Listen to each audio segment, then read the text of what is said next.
दोस्तों ये फ़ारूक की मस्जिद है और ये देख सकते हैं यहाँ पर एक मार्किंग नज़र आ रही है आपको रेड कलर की। और यहाँ से जो है ये तकरीबन ये तीन सफ़े जो है इसकी जा रही है या चार सफ़े इसकी जा रही है। और इसको जो है मस्जिद के जो एहलकार है या जो मस्जिद के जो इंतज़ामिया है वो ख़ुद जो है ना इसकी कटिंग करे, उसकी कटिंग शुरू हो गई है।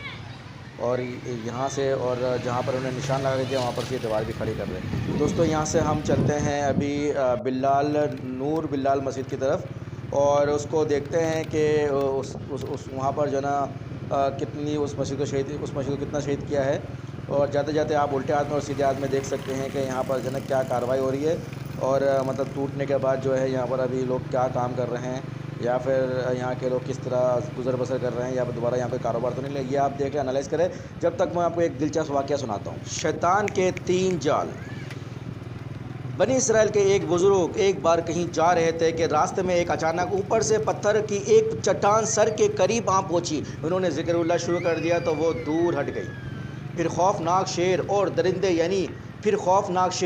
दरिंदे यानी फाड़ खाने वाले जानवर ज़ाहिर होने लगे, मगर वो बुज़ुर्ग ना घबराए और ज़िक्र में लगे रहे। जब वो बुज़ुर्ग नमाज में मशगूल हुए तो एक सांप पाँव से लिपट गया, यहाँ तक कि सारे बदन पर भिड़ता हुआ सर तक पहुँच गया। जब वो सजदे का इरादा फरमाते वो चेहरे से लिपट जाता, सजदे के लिए सर झुकाते, ये लुक़मा बनाने के लिए जाए सजदा पर मुंह खोल बैठ देता, मगर वो बुज़ुर्ग इसे हटा कर सजदा करने में कामयाब हो जाते। जब नमाज से फारिग हुए तो शैतान खुलकर सामने आ गया और कहने लगा, ये सारी हरकतें मैंने ही की है। मैं आपकी हिम्मत और हौसले से बहुत मुतासिर हुआ हूँ, लिहाजा मैंने ये तय कर लिया है कि आपको कभी नहीं बहकाऊँगा। मेहरबानी फरमाकर मुझसे दोस्ती कर लीजिए। इस इसराइली बुज़ुर्ग ने शैतान के इस वार को भी नाकाम बनाते हुए फरमाया, तूने मुझे डराने की कोशिश की, लेकिन अल्हम्दुलिल्लाह अज़्ज़वजल मैं डरा नहीं। मैं तुझसे हरगिज़ दोस्ती नहीं करूँगा। शैतान बोला, अच्छा, अपने अहलो अयाल का अहवाल मुझसे दरियाफ़्त कर लीजिए कि आपके बाद उन पर क्या गुजरेगी। मेरे प्यारे दोस्तों, हम मस्जिद के करीब पहुंच गए, इसलिए अभी वाक़या जो है स्टोरी जो यहाँ रोक देते हैं और इसको हम बाद में कंप्लीट करेंगे।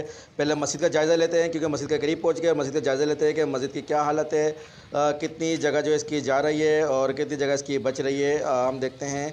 और ये देखें, ये जो है इसका गुंबद है और गुंबद भी जा रहा है इसका।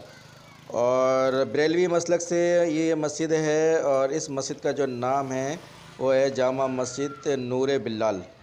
जी हाँ, ये जामा मस्जिद नूर बिलाल मस्जिद है और इसको हम अभी अंदर से भी इसका जायज़ा लेंगे। चलते हैं अंदर। ये देखें, सामने का हिस्सा जो है पूरा जो है क्या कहते हैं उसको, जो ऊपर से जो छज्जा निकलता है, छज्जा पूरा तोड़ दिया, साफ़ कर दिया। ये कि लोहा बचा हुआ है, ताकि बाद में ये लोहे को जो है ग्राइंडर से ये काट के लोहा को निकाल लेंगे ये, क्योंकि ज़ाहिर बात है काटने के बाद भी अंदर मरम्मत का काम होगा तो उसके लिए पैसे चाहिए, तो ये लोहे के पैसे से वो काम हो सकता है। क्योंकि लोहा भी अभी तकरीबन 130, 140, 150 रुपये किलो है। अगर 1 टन लोहा निकले तो तकरीबन लाख, सवा लाख, 1.5 लाख रुपए का लोहा बिक जाता है। दोस्तों ये देख सकते हैं कि हम अंदर आ गए और अंदर की जो है वो भी छत जो है वो भी इन्होंने जो है ना मतलब खाली कर दिया। इसकी जाली नज़र आ रही है, ये देखें। और इस बच्चे से मैंने पूछा तो उसने कहा कि कहीं कोई 3 या 4 सफ़ की जो है जगह टूट गई और 3 या 4 सफ़ की जगह बच गई है। और आम दिनों में तो परेशानी नहीं होगी, आम दिनों में तो नमाजी कम होते हैं, आम दिनों में तो नमाज आराम से हो जाएगी। लेकिन जुम्मे के लिए जो है जगह कम पड़ जाएगी, क्योंकि ज़ाहिर बात है ज़्यादातर जो है हमारे नमाजी वो जुम्मे को ही नमाज़ पढ़ने आते हैं, जबकि 5 वक्त की नमाज़ है तो लोगों को 5 वक्त की नमाज़ पढ़नी चाहिए।